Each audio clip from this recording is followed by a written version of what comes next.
Good afternoon, villagers and soldier by bloods. Welcome to the Philosophy Show, where we open up your minds, explore morality, and engage in meaningful conversation. I'm your host, Tweezy the Don, and I'll be guiding you through the discussion today on the ancient wisdom that still holds truth today. Inspired by The Richest Man in Babylon by George S. Clason, we'll dive into some timeless rules for financial success. How to keep a lean purse. Later on, I'll share some personal reflections from the Memoirs of a Forgotten Father. And then later on, we'll talk about Trump, Elon Musk, and DOGE and how it's affecting the digital currency. So just go get you some coffee, come back, and enjoy the lesson. The Richest Man in Babylon. The rules to keep a lean purse. Save a portion of your income. 10% of all earnings should be saved and invested. Minimum. Control your expenditures. Spend less than you earn by distinguishing between wants and needs. Figure it out. Make your goal multiply. Invest wisely and make your savings work for you. Guard your wealth from loss. Avoid risky investments and seek counsel from wise individuals, not your crackhead cousins. Ensure a future income. Plan for your retirement and protect your family's financial security. Increase your ability to earn. Invest in learning and self-improvement to increase your skill set and earning potential. Give back to the community. Share your wealth responsibly and contribute to your society's growth. Please do that. How can applying these rules shape our financial future? Well, by saving, investing, and making wise decisions, individuals can achieve financial stability and wealth. Ignoring these rules may lead to financial hardship and poor money management. What are some practical ways to apply these principles in today's world? Automatic savings, budget carefully. You know what budget is, right? Educate yourself on investments and financial planning. Surround yourself with mentors and advisors who proven financial success. Money is a tool, and how we manage it reflects our mindset, habits, and long-term goals. So that's the psychology of this, man. You have to think of money as a tool. What is the difference between spending on needs versus wants? Distinguishing wants from needs helps keep unnecessary spending in check. You may ask, how can wealth building be sustainable? Consistent savings, wise investments, and reinvestment of earnings into profitable opportunities. I'm gonna let y'all know this. Saving is key. And saving without touching, which is saving, is key. The longer you save, the better off you'll be. Simple. Whether it's building wealth, managing your money, or planning your future, these lessons from Babylon are relevant today as ever. What's one financial habit you've implemented that helped you build wealth? Drop it in the comments. We want to hear your story. If you like this show, make sure you tune in to Soldier by Blood television on YouTube. Go subscribe or go to soldierbyblood.com. We have a few podcasters on there. Or if you want to listen, download the VGN app. It's on iOS or Android. Download it for free. When you sit back and straight think about what you really want in the world, not bullshit, bull pucky. I don't want to be cussing, trying not to cuss. And I've been doing good as far as on the podcast. But I just when I think about desire, desire is like, that's a passion. It's like something you get up for every day. You know what I'm saying? So it really took me to another level, when I actually sat back and thought about, what do I desire? Good question for y'all too, man. What do you desire? What do I desire? My goodness. What a question to ask. I desire freedom. Freedom to move as I wish. To shape my world as I see fit. Freedom to build, to create, to uplift. And above all, I desire to help. But not just anyone. No, my purpose lies in aiding those who are substantial, those who carry weight, those who, in turn, will reciprocate, for energy does not dissipate, it moves, it grows, it transforms. And that is what I seek. A reality of elevation, of constant growth, of unshakable happiness. A cycle of giving and receiving, of lifting and being lifted. That is my vision, my purpose, my undeniable truth. But to manifest such a reality, desire alone is not enough. One must truly crave it, pursue it with unwavering intent. One must become the force that draws it into existence. And so I refine myself. I elevate my own being. I scope my mind, my actions, my very essence into the foundation of what I wish to see. This is not a wish, though, nor a distant dream. It is my reality. It is my path, and at the end of the day, what I desire is not just what I want, it is what I will have. Because I am creating it. Because I am it. What's your desire?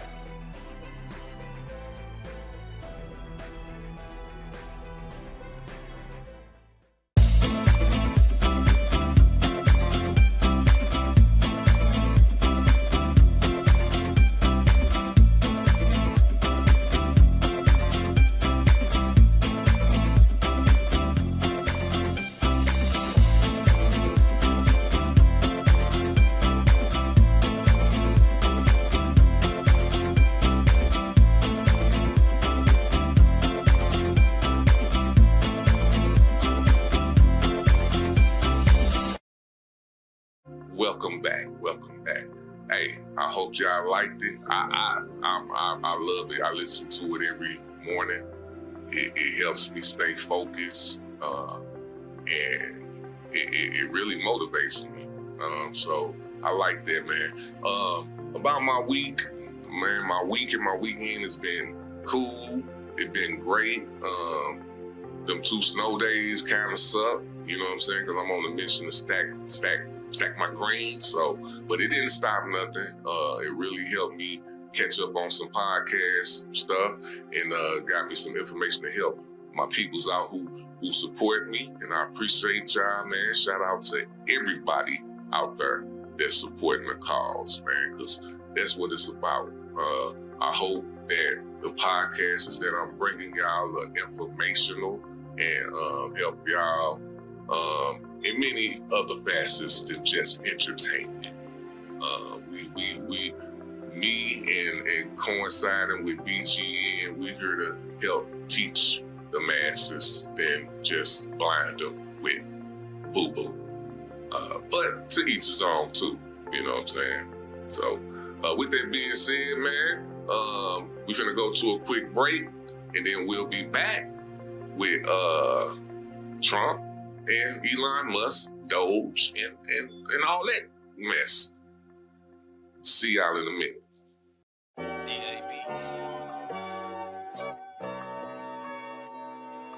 Yes, ladies and gentlemen, another pretty day. Bowling Green as far as St. Louis. It is officially barbecue weather. Vito banging that boy Tweez, huh? This is for Kings Highway. Hell no, you don't see me, ain't no money where you be at. Fuck, you gon' see me and they hate where you be at. Now you don't see me as a sucker where you be at. No, you don't see me if they trippin' where you be at. That part.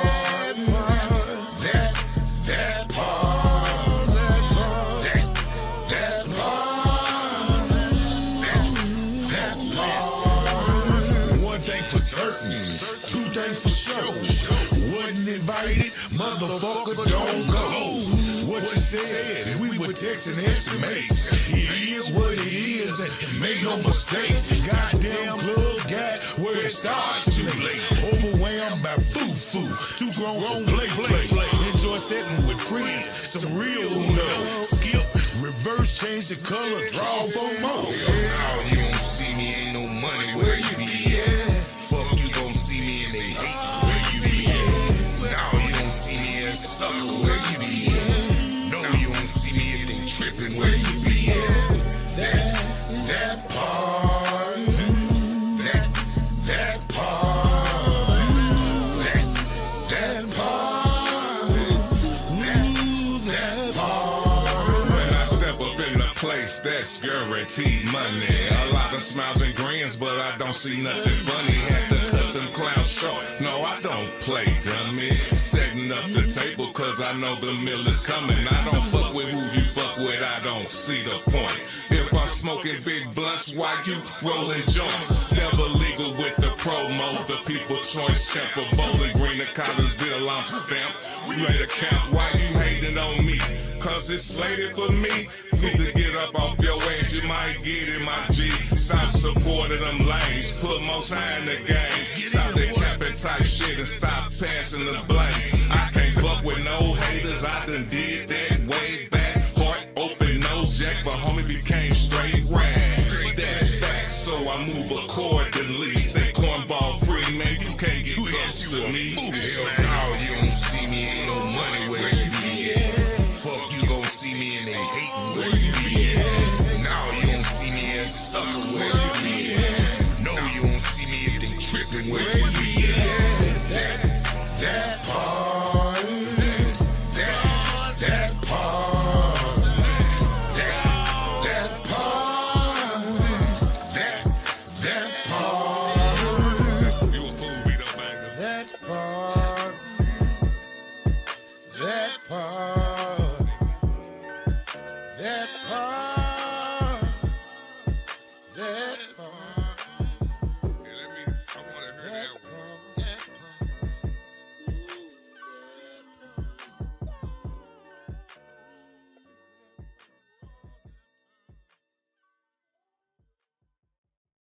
All right, now, we're back, and we're talking about Trump, Elon Musk, and DOGE, and, you know, I got to look at my paper for this because I'm going to break down a little bit of a few things before we go into this video, because the video is really about, you know, people is just really going at Trump and Elon for what they perceive that they're doing.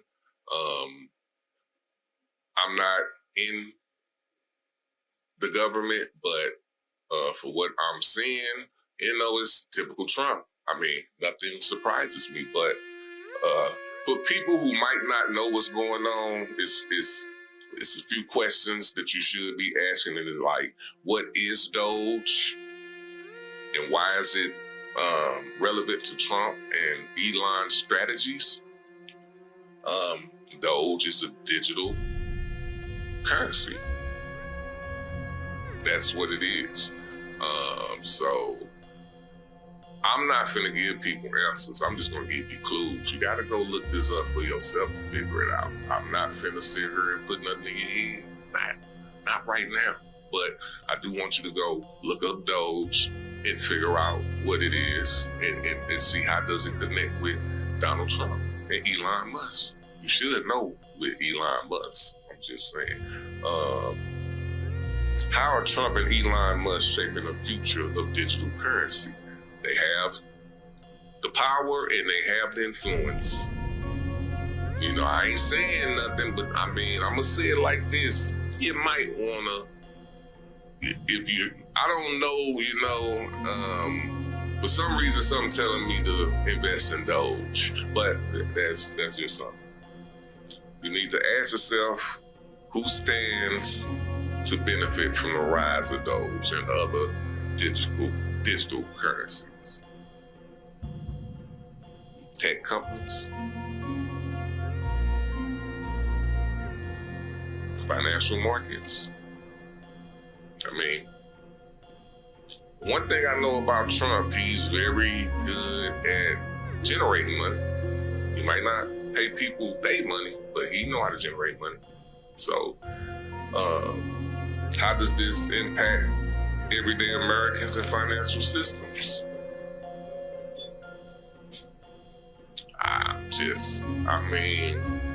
It's people that got Bitcoin. I know I'm investing in Bitcoin. You know what I'm saying? So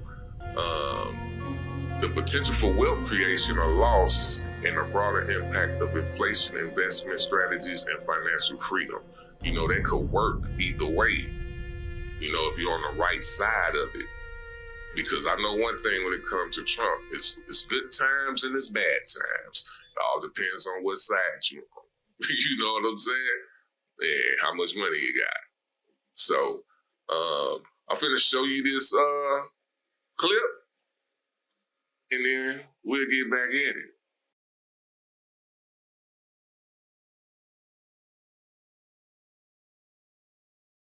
They're phony when it comes to pretending to be the party of law and order. We've seen as Trump has kind of heaped more and more influence onto Elon Musk, this lack of adherence to any facts. I mean, this notion, the lie that $50 million worth of condoms were being sent to Gaza when that wasn't the truth, and yet these people who have these massive platforms will say them anyway, knowing that, okay, if anything is wrong, we can just go back afterwards and try and fix it. But by that point, the toothpaste is already out of the tube, right? That ship has already sailed. And so what do you say to these Republicans then, like Elon Musk, who are so quick to perpetuate these lies with so little willingness to actually adhere to the truth about them? They're not interested in working for the American people because they're working for Captain Chaos and his buddies like Elon Musk. We've seen the way that Trump has kind of usurped power from the Republican conference in the House.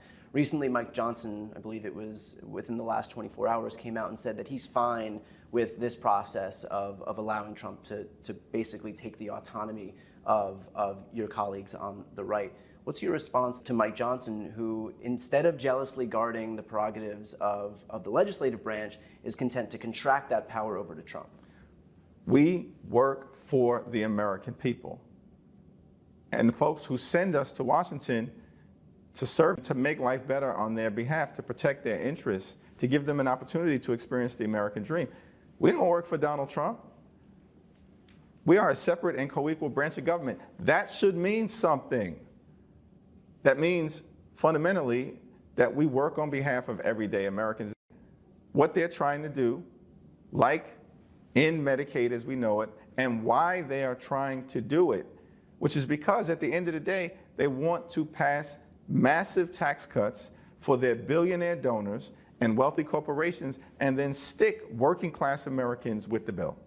And we've seen this theme before. And so what's your reaction to Trump having run in 2016 and winning with this whole populist shtick, this idea that he's going to bring down the cost of healthcare, that he's going to make it more comprehensive and more affordable, that he's going to pass a middle-class tax cut, that he's going to usher in a jobs boom, a manufacturing renaissance. the end of the day, in his first term, he didn't do any of that. He passed a tax cut that overwhelmingly favored millionaires and billionaires. 83% of the benefits were conferred to the top 1%. Did the same thing in this election cycle, where he swept into office amid promises that he's going to lower the cost of eggs. Eggs, again, to your exact point, are double the price that they were before he took office, and yet now his focus is on slashing programs like Medicaid, which overwhelmingly benefit sick and disabled folks and children. And so what do you say to his supporters out there, voters who believed him, given what we've seen in the first term and what we're seeing right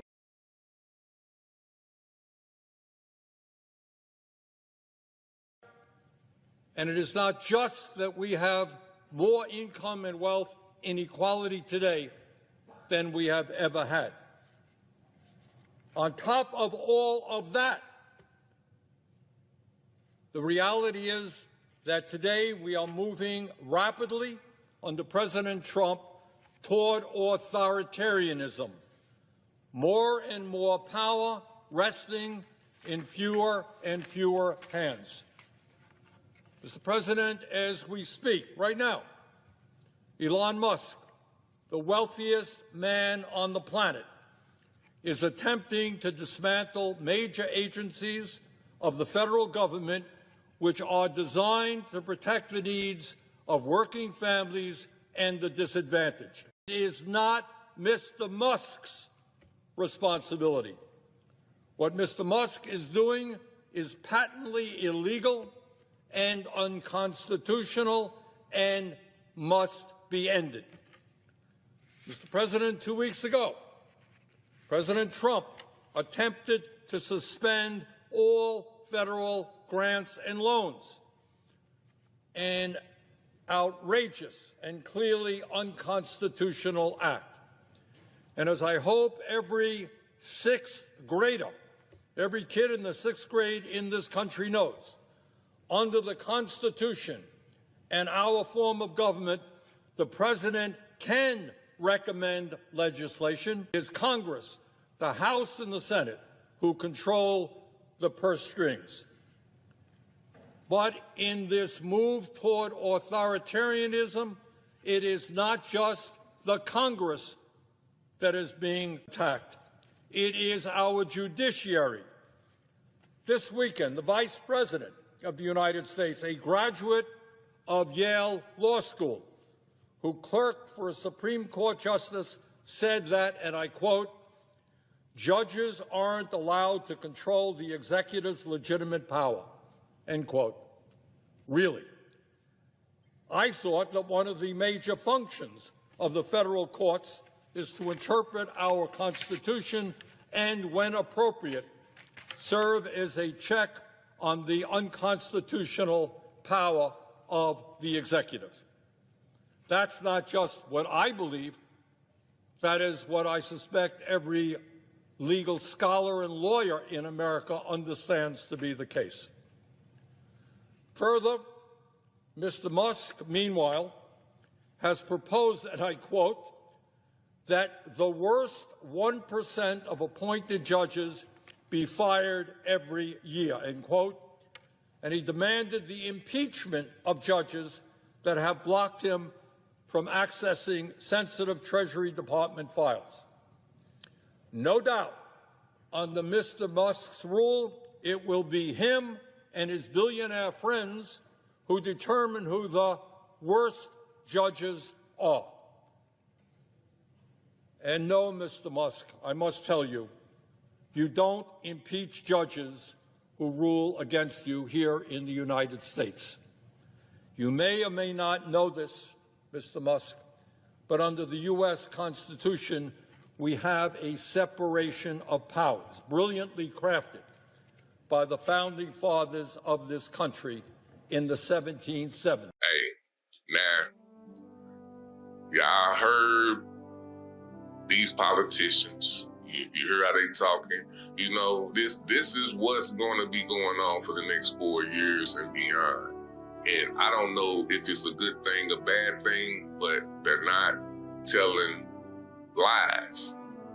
You know, they might be over stating and they're grandiose and all that, but that's part of politics. But it's some truth in there. So I'm really being prepared for it because I'm not slow. I done seen the government change. We done read about the government changing, you know? So what I've learned through what Trump has done is, first of all, minds can be manipulated, AKA influence, to a point where this Constitution is changeable. Our government can change. Now, as far as the people, we're here. So, you know, I don't really, I'll just go back, because once the election was over, I saw what was what. And people, I'm in a minority of how I think about the Constitution and how I want to live in America. We're in a minority now. We didn't win the election. So that's what I'm understanding now. It's like it's more people thinking something else than what I'm thinking. Like, I'm happy as an American. You know, I'm not saying I don't have no problems, but I'm very happy. I'm very blessed. So I don't understand people who's not and think that foreigners are this and all that other stuff. It don't matter to me. You know what I'm saying? So I'm just understanding that people are on whatever they're on and they're living their life. So there's a lot of people that just don't like the Constitution. And obviously they don't like democracy. So I got a feeling in this 4 years, and depending on who come after him or however the country go, I mean, I hope y'all peeping that it's a measles outbreak right now. And it's because people like Trump and the Republicans push that vaccinations are bad. I mean, look where it's at. It's in Texas. So come on. So, you know, it's like we gotta, you know, I gotta go with what Prime be saying. Keep the main thing the main thing. You know what I'm saying? And the main thing is taking care of Americans. Because we the one who make this country. All them billions of dollars they send into people, it's coming from the people that's working there. You know, so that's all I gotta say about that, man. What y'all think? Do you think Trump and Elon are influencing the future of money in a positive or negative way? I just want to know. Are you investing in digital currency? Are you? Are you investing in digital currency like DOGE? Hey, drop your comments in the message. Yeah. Welcome to Louis Wood, baby. Where your dreams can come true. Holy shit. They running, we gunning. From the bottom to the top, make something out of nothing. Up the ground, we hustling. We getting to the money, you better get a ducking. Spray the scene with the Draco. Nobody make a move unless we say so. Blood in, blood out. Yeah, about clout, we all about getting dough. We all about getting dough. We all about getting dough. We all about getting dough. Next week, we're tackling another powerful topic. So stay locked in. I'm Tweezy the Don, reminding you, your financial habits shape your future. Build wisely, take action, and we'll catch you on the next episode of the Philosophy Show.